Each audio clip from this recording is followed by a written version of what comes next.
Boa noite, amados irmãos e amigos. Muito bom estarmos novamente aqui para compartilhar da palavra de Deus, de poder levar os ensinamentos eternos do nosso Senhor, e ter aqui um aprendizado das coisas que realmente edificam as nossas vidas. Hoje, mais uma vez, eu quero agradecer a todos os irmãos que partilham comigo dessas mensagens, que estão aqui aprendendo também do conhecimento eterno do nosso Deus. E pedimos que vocês continuem a partilhar e compartilharem essas mensagens eternas do nosso Senhor para a honra e glória dele. Hoje nós vamos falar sobre a Jerusalém, a cidade santa, fazendo uma comparação dela com a igreja, mostrando as dificuldades que a cidade santa teve, que também se aplicam às dificuldades que a igreja tem. Apenas uma comparação das lutas que ambas têm. E tenho certeza que isso também se aplica em nossas vidas, se aplica às lutas que a igreja tem enfrentado e podem fazer-nos avaliar qual é a vontade de Deus para as nossas vidas. Nós vamos ouvir primeiro um louvor de agradecimento e adoração ao nosso Deus, cantado pelo nosso grupo de louvor da igreja, e que edifica cada um de nós. A música cantada é conhecida como Manancial, a letra do pastor Jaime Júnior, e tenho certeza que irá fortalecer e edificar cada um de nós. Vamos a este louvor e logo depois nós voltamos com a mensagem da palavra de Deus.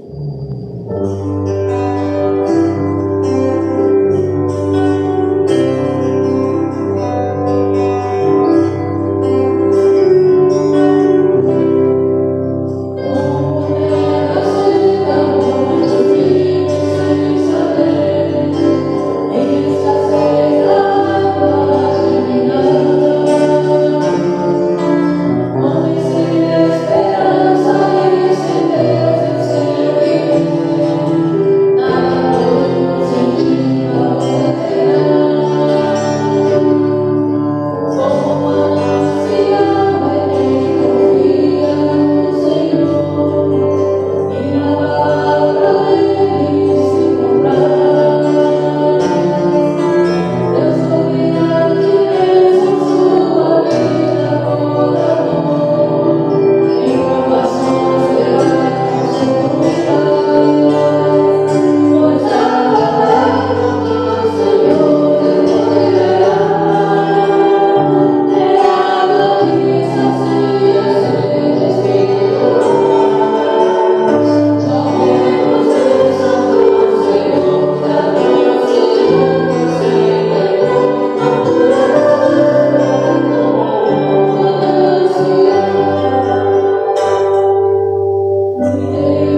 Ok, irmãos, novamente estamos de volta e agora queremos compartilhar da palavra de Deus.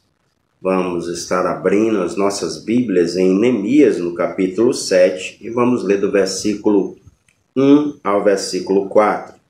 Então, a palavra de Deus, do livro de Neemias, capítulo 7, versículo 1 a 4, que nos diz assim: Ora, uma vez reedificado o muro e assentadas as portas, estabelecidos os porteiros, os cantores e os levitas, eu nomeei Anani, meu irmão, e Ananias, maioral do castelo sobre Jerusalém. Ananias era homem fiel e temente a Deus mais do que muitos outros. E lhes disse: não se abram as portas de Jerusalém até que o sol se aqueça e, enquanto os guardas ainda estão ali, que se fechem as portas, que se tranque, ponha-se guardas dos moradores de Jerusalém, cada um no seu posto diante de sua casa. A cidade era espaçosa e grande, mas havia pouca gente nela e as casas não estavam edificadas ainda. Vamos orar. Querido Deus, nós te agradecemos, pois a tua palavra é a verdade. Te pedimos, Senhor, que esteja nos abençoando novamente no conhecimento da mesma, o Senhor que tem preservado que chegasse até nós, o Senhor que pelo teu Espírito nos ilumina para compreendermos e para praticarmos. Pedimos que fale nos corações de nossos amigos, nossos visitantes, cada um, Senhor, que o Senhor tem trazido para a tua casa, para conhecer, Senhor, a tua palavra, para que haja transformação na vida deles. Pedimos estas coisas no nome santo de Jesus. Amém, Senhor. Jerusalém, a cidade santa, é isso que nós queremos falar nesta noite. Quando nós olhamos para esse texto e meditamos no que ele tem dito e olhando para todo o livro de Neemias, podemos entender que houve muito trabalho para que Neemias construísse o muro de Jerusalém, muro que dava proteção àquela cidade. Mas percebemos ainda que ele tinha um outro trabalho e grandes dificuldades maiores para enfrentar. A gente sabe que Neemias tem 13 capítulos. Os 6 primeiros capítulos, dividindo aí o livro em 2 partes, Neemias está envolvido com a construção do muro. Ele está dedicado a construir esses muros e teve bastante trabalho porque houve oposição tanto interna como externa. Mas, ao olhar nos restantes do livro, ou seja, nos 7 capítulos seguintes, já que são 13, ele vai ter ainda um problema maior. A história completa aí com outra dificuldade que ele vai enfrentar. E essa dificuldade aparece no versículo 4, a qual nós acabamos de ler, que diz assim: a cidade era espaçosa e grande, e havia pouca gente nela. As casas ainda não tinham sido edificadas, estavam sendo construídas. Então, aqui aparecem algumas dificuldades que nós queremos ver. E queremos apresentar, então, as dificuldades de Jerusalém do passado que se aplicam à igreja nos dias de hoje. Que dificuldades são essas? O que Neemias enfrentou, que nós também enfrentamos? O que Jerusalém, a cidade santa, passou, que a igreja santa também tem que enfrentar? Isso nós podemos ver nesse texto.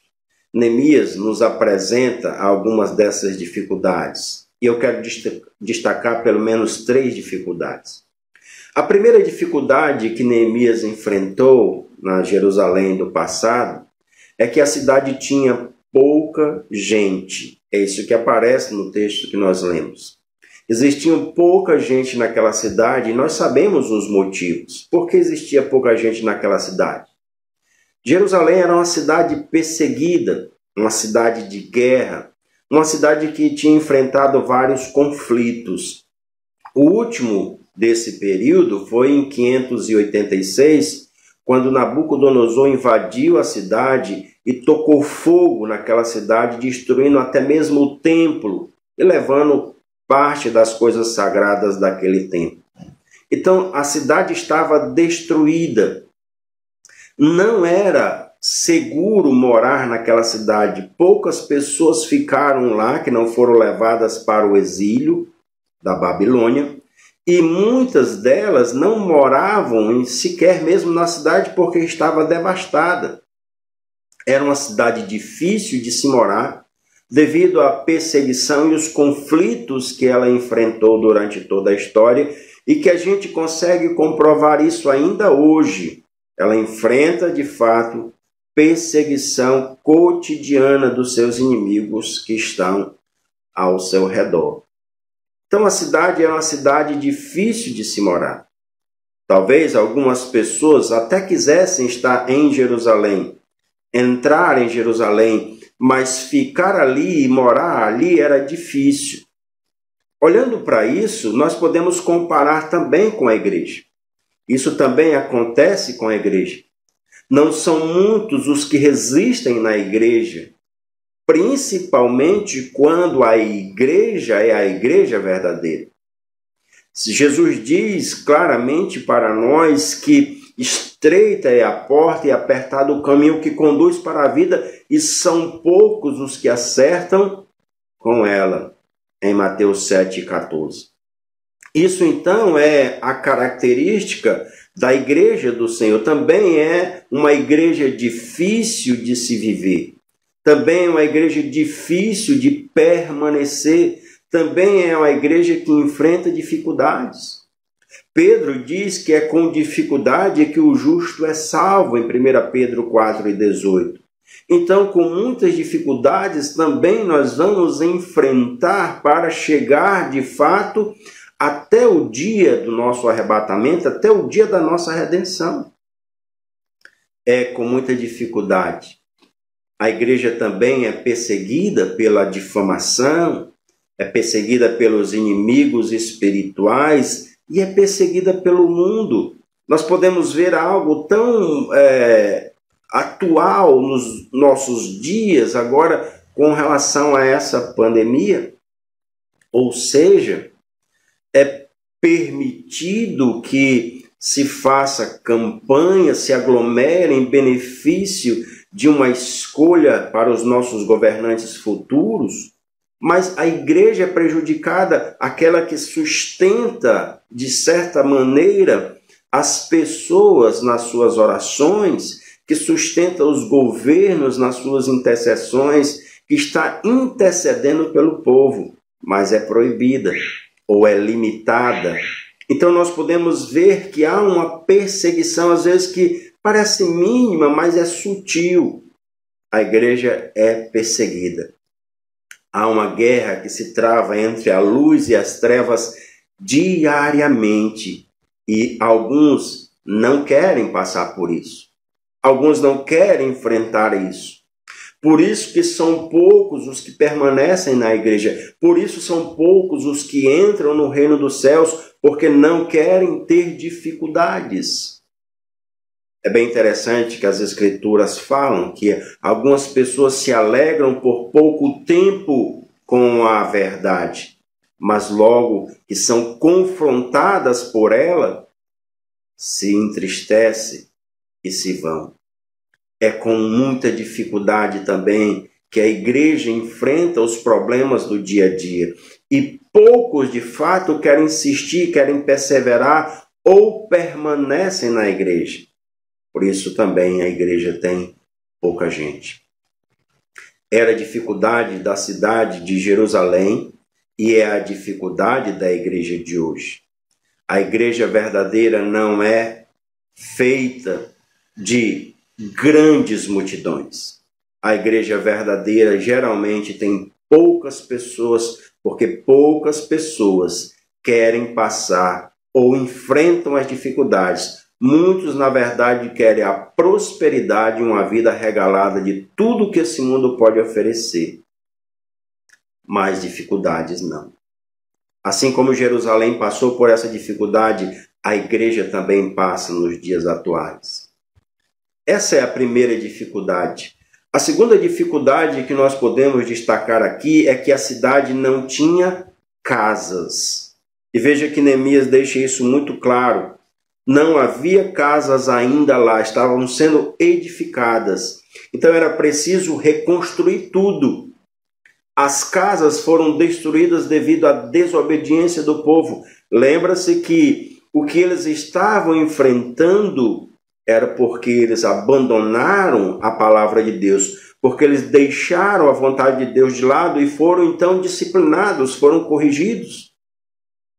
A gente percebe então que o que Deus fez na Jerusalém do passado era para mostrar que aquelas casas que existiam lá eram casas fracas, feitas por mãos, casas temporárias, famílias que estavam ali temporariamente ou casas que levaram tempo para serem feitas, muitos tempos para serem feitas, mas foram destruídas em segundos, em instantes, em poucas horas pelo fogo. Casas que no futuro foram novamente destruídas, mesmo eles estando reconstruindo agora, mais na frente novamente foram destruídas devido à desobediência do povo. Isso a gente pode entender que aquele problema ou aquela dificuldade, melhor, de Jerusalém não era apenas naquele momento, mas também que eles iam enfrentar mais à frente.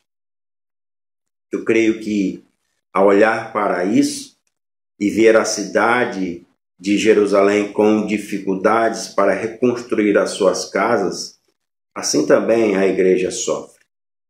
E sofre devido à desobediência à palavra de Deus. Ou casas, e entenda casas aqui como famílias, que precisam ser constantemente edificadas. E por não obedecerem à palavra, muitas delas estão sendo destruídas. Porque não dão ouvidos à palavra, porque não cumprem a palavra. Casas que não têm permanência, que não têm sustentabilidade, casas que vivem talvez uma rotina ou apenas uma prática religiosa, mas que de fato não tem estabilidade, não tem firmeza, pois não foram construídas na rocha. Então é necessário que estas casas entendam que há uma necessidade de se permanecer, de se fixar, de se ter uma estabilidade de fato na palavra de Deus. Essas casas que, segundo a palavra de Deus, no futuro, Jesus preparou uma habitação excelente. Ele mesmo nos diz isso em João 14, versículo 2 e versículo 3. Vou preparar-vos lugar, e quando eu for, voltarei para que aonde eu estejais, aonde eu esteja, melhor estejais vós também. Então, ele deixa claro que há uma habitação eterna para nós, e ele mesmo que preparou. Isso significa dizer que não é mais uma casa feita por mãos humanas, não é mais uma casa frágil, uma casa que pode ser destruída, uma casa que está sujeita às dificuldades ou às intempéries do nosso clima, do nosso mundo. Não, é um edifício celestial. Isso Paulo diz em 2 Coríntios 5:1. Agora não é casa mais feita por mãos, mas eterna nos céus. O sentido de esse edifício é algo duradouro, algo permanente, algo que não pode ser destruído. Isso aqui consola cada um daqueles que enfrentam dificuldades neste mundo, mas que tem a sua casa, ou a sua família, a sua própria vida estável, construída na rocha que é Jesus Cristo. Então, não será mais uma cidade sem casas, mas a nova Jerusalém, a cidade que o Senhor preparou para nós. É verdade que nós enfrentamos ainda muitas dificuldades. É verdade que aqui e acolá as tempestades da vida tentam derrubar ou tentam tirar a paz e a tranquilidade dos nossos lares. Mas aquelas casas que foram edificadas de fato na rocha, como diz Mateus no capítulo 7, e que estão firmes em Cristo Jesus, a rocha, então elas têm a certeza de habitar nesta nova Jerusalém, onde nós temos da parte de Deus um edifício. Qual a cidade você espera para a sua família? Ou melhor, qual é a cidade ou aonde você construiu a sua cidade, a sua moradia, a sua casa, aonde ela está estabelecida? É importante saber que as dificuldades virão, elas são presentes neste mundo. Jesus nunca negou isso. Ele disse que no mundo nós teríamos aflições, que nós seríamos perseguidos, que o mundo nos odeia, que nós não somos desse mundo. Então nós passaríamos de fato por essas dificuldades. Mas se nós construímos as nossas casas sobre a rocha, nós esperamos de fato uma cidade eterna nos céus. Jerusalém passou por essas dificuldades porque muitos deles não observaram a palavra de Deus, não deram ouvidos à palavra de Deus, não escutaram o que Deus propôs a eles. Eles se afastaram da vontade de Deus. Então é bom a gente observar que o que aconteceu no passado serve de exemplo para as nossas vidas. Então, qual é a esperança que você tem para a sua casa pessoal e para a sua casa familiar? A terceira dificuldade que nós conseguimos ver na cidade de Jerusalém, que se compara também à igreja, é que a cidade é santa. E aqui tem algo específico.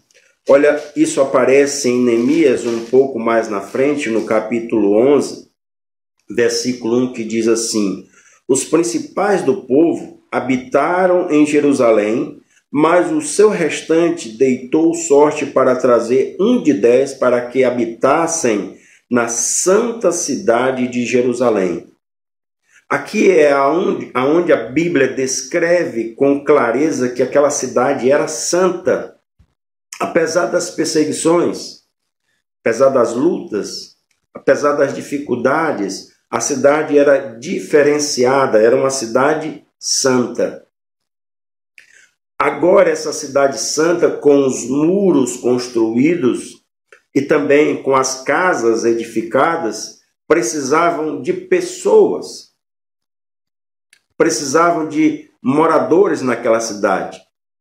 E ao olhar para essa cidade santa, ao olhar do lado de fora, quem estava do lado de fora dos muros, quem morava nos campos ao redor, poderia pensar assim: é bom ir a Jerusalém. Tem coisas lá que são agradáveis. Alguns até sabiam que Deus estava presente naquela cidade, que Deus abençoava aquela cidade.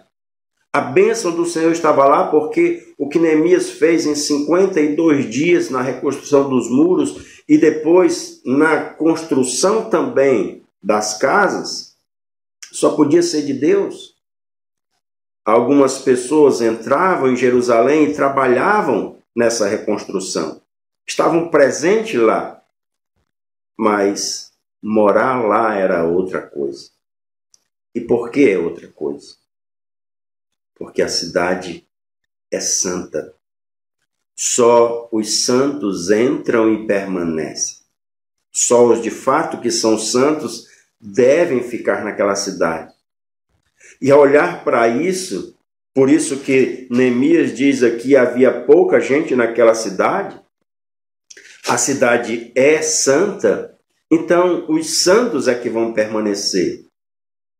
E olhando isso e comparando com a igreja, é a mesma coisa. Nós entendemos que também a igreja é a igreja santa do Senhor. E que também ir para a igreja, algumas pessoas gostam de ir para a igreja, gostam de estar envolvido e não entendem a igreja aqui como templo apenas, mas entendem a igreja como o povo de Deus reunido em determinado lugar. É bom estar com esse povo. Tem coisas que são agradáveis no meio desse povo. Essas pessoas que entram e visitam sabem que Deus está ali presente e que Deus ordena a sua bênção no meio do seu povo. Elas percebem isso, vê como é um povo diferente. Algumas até trabalham na casa do Senhor ou na igreja do Senhor. Algumas estão presentes, tem um trabalho que nós estamos desenvolvendo, um trabalho grande, de um templo na Cobija, e que muitas pessoas vão ajudar. Algumas delas não são crentes. Elas estão trabalhando ali, gostam de fazer, mas permanecer é diferente. E por que é diferente? Porque a igreja é santa. Muitas delas não querem estar na igreja santa para morar, ou fazer desta igreja santa sua casa, pois de fato é com muita dificuldade que se permanece na igreja santa. Nós não podemos encher a igreja santa.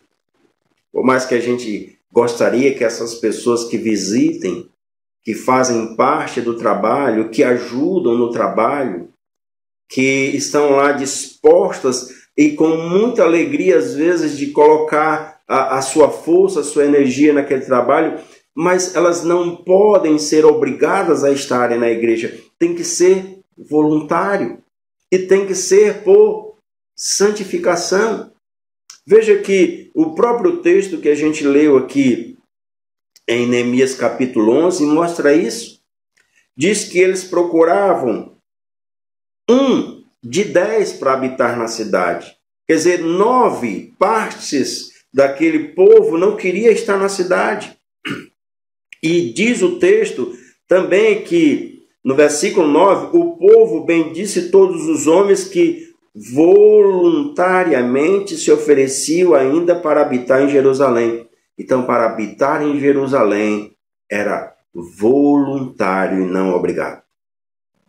Tinha que partir do coração. Tinha que ser um chamado.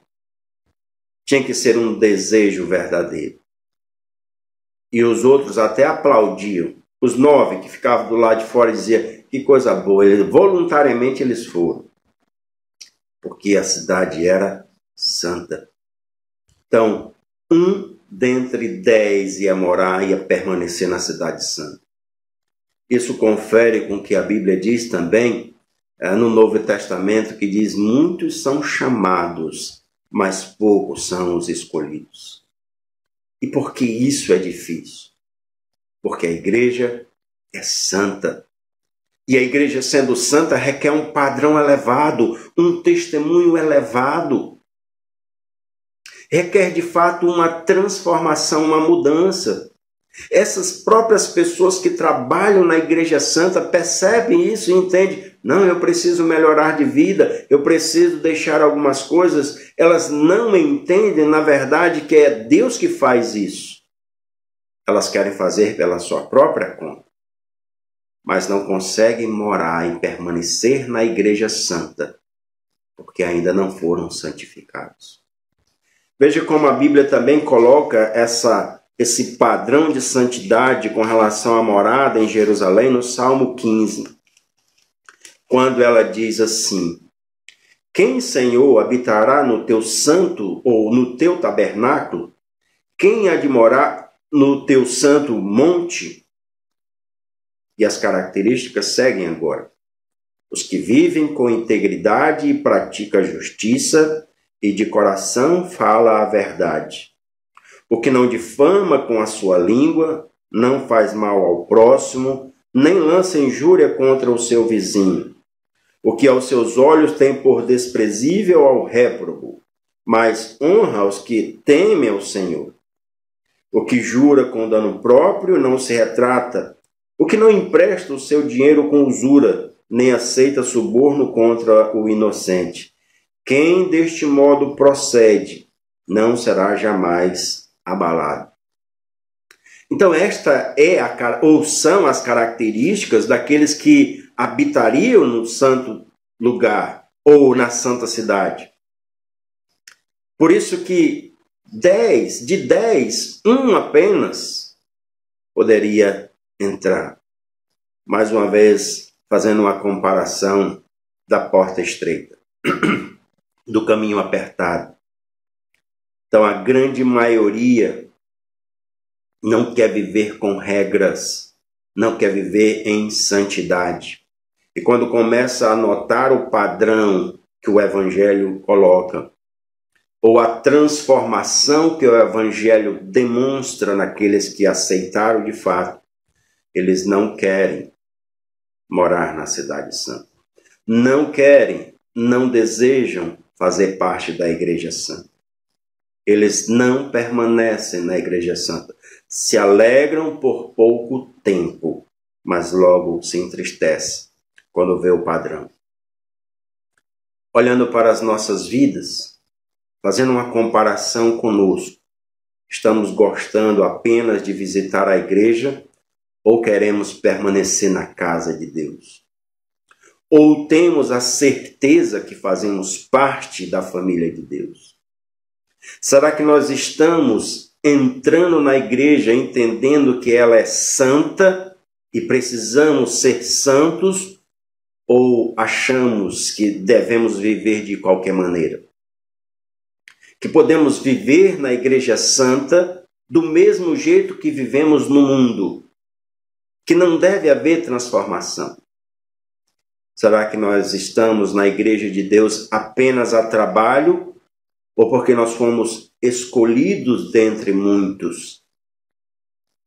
Porque nós fomos privilegiados e, pela graça de Deus, os nossos olhos foram abertos para perceber a grande maravilha que é fazer parte da Santa Igreja de Deus.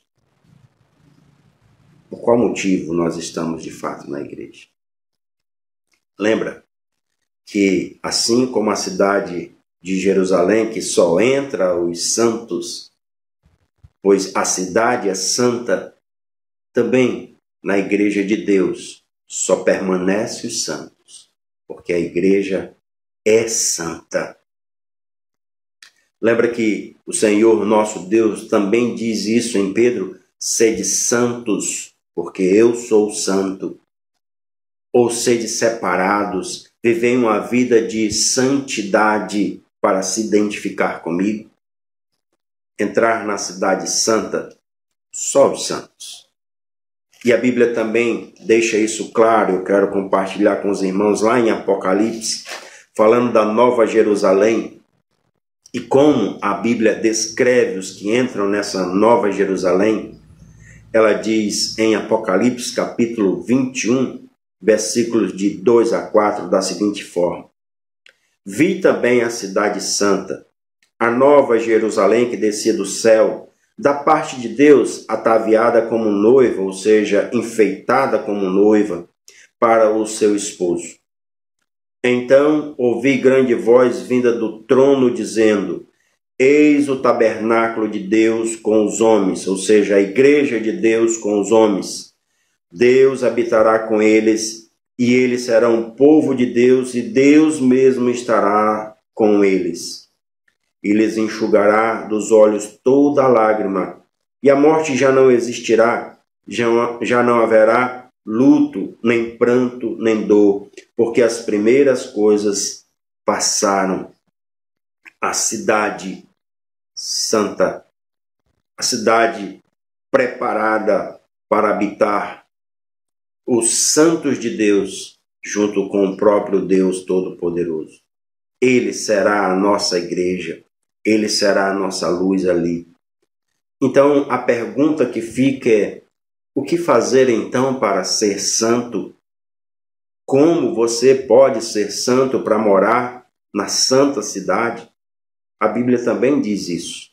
Aqui ainda em Apocalipse, no capítulo 22, verso 14, ela diz assim: bem-aventurado aqueles que lavam as suas vestiduras no sangue do Cordeiro, para que lhes assista o direito à árvore da vida e entrem na cidade pelas portas.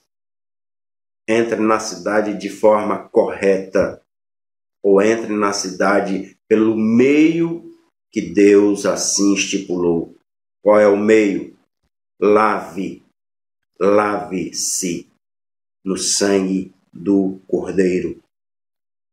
A ideia de purificação, a ideia de santificação. Ou seja, para entrar na cidade santa só por meio de Cristo.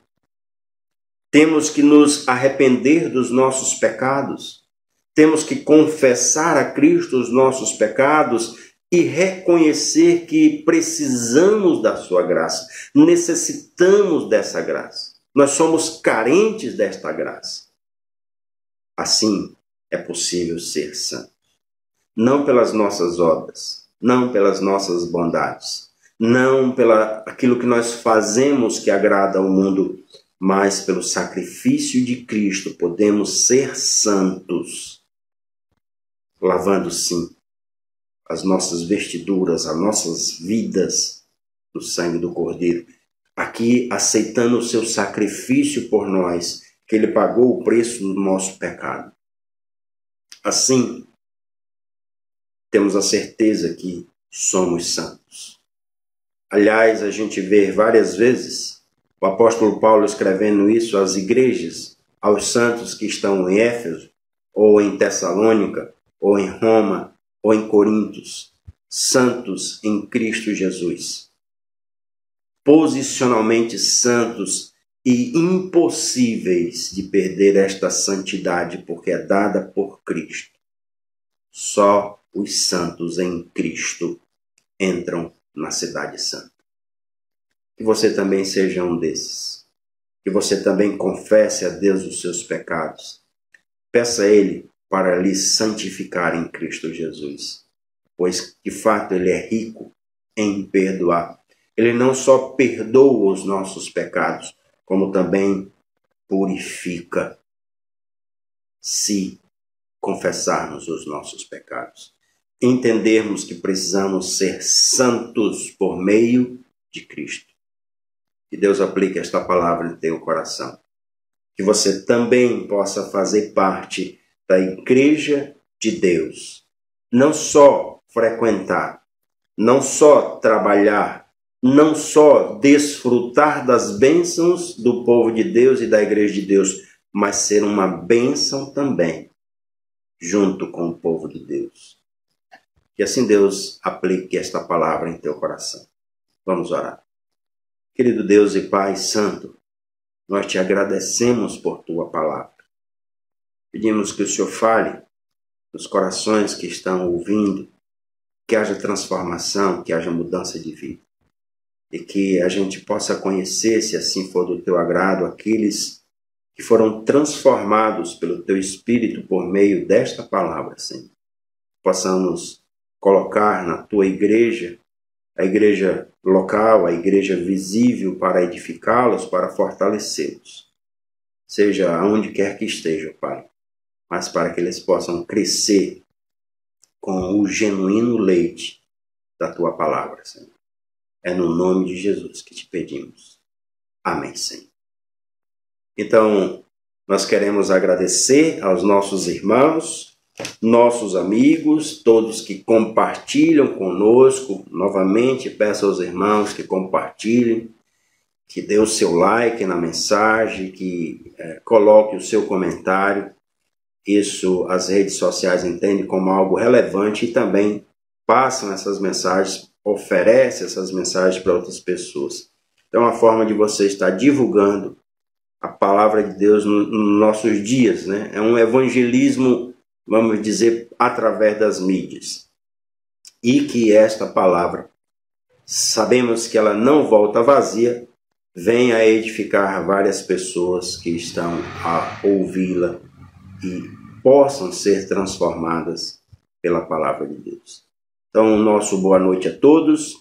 Fiquem na paz do Senhor. Se Deus quiser, estaremos de volta logo mais na terça-feira em oração no templo da igreja, juntamente com os irmãos, intercedendo um pelos outros, intercedendo pela igreja do Senhor. Boa noite e até lá.